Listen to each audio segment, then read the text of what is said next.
किसी ने बड़े कमाल की बात कही है कि इंसान जब तक अपने खुद के अंदर झाँक कर अपनी परख नहीं कर लेता तब तक लोगों की बातों में आकर वह नाकाम होता रहता है। तो नमस्कार दोस्तों, मैं राहुल सिंह चौहान। आज की कहानी ऐसे ही एक युवक की है। एक बार एक रघु नाम का लड़का था। वह एक पेंटर था। वह इतनी अच्छी पेंटिंग बनाता था, जब भी वह कैनवास में रंग भरता तो चित्र जैसे खिल उठते थे। लेकिन उसमें आत्मविश्वास की बहुत कमी थी। वह जब भी पेंटिंग बनाता वह लोगों को दिखाने से डरता था। इसी डर के कारण उसकी पेंटिंग चार दीवारी में ही कैद रह गई। एक बार गांव में एक पेंटिंग की प्रतियोगिता रखी गई। उस प्रतियोगिता में दूर दूर से पेंटर आए थे अपनी कला का प्रदर्शन करने के लिए। रघु को भी उसके दोस्तों ने बहुत समझाया कि वह भी भाग ले।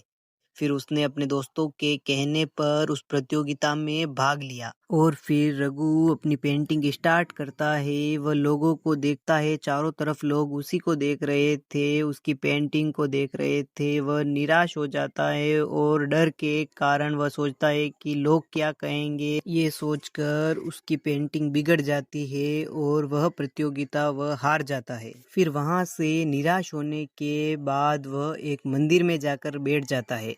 तभी वहाँ एक महात्मा आते हैं और वह महात्मा उससे कहते हैं कि क्या हुआ पुत्र, तुम उदास क्यों हो। तभी रोते हुए स्वर में रघु ने महाराज जी को सब बात बताई कि महात्मा, मेरे साथ ऐसी ऐसी घटना हुई और मैं डर के कारण जीत नहीं पाया प्रतियोगिता।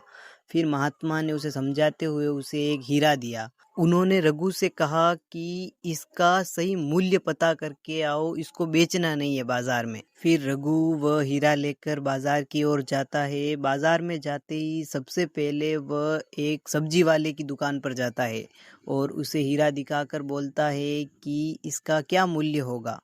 तो उस सब्जी वाले ने रघु से कहा कि इसके बदले में मैं तुम्हें 2 किलो आलू दे सकता हूँ।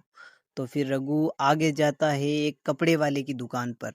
कपड़े वाले से कहता है कि इसका क्या मूल्य है। तो कपड़े वाला बोलता है कि मैं तुम्हें इसका एक शर्ट दे सकता हूँ। फिर अंत में रघु जौहरी के पास जाता है और उसे हीरा दिखाता है। हीरा देखते ही जौहरी के होश उड़ जाते हैं और रघु उससे मूल्य पूछता है तो वह मन में सोचता है कि मेरी पूरी दुकान का भी मूल्य इतना नहीं होगा जितना इस हीरे का है।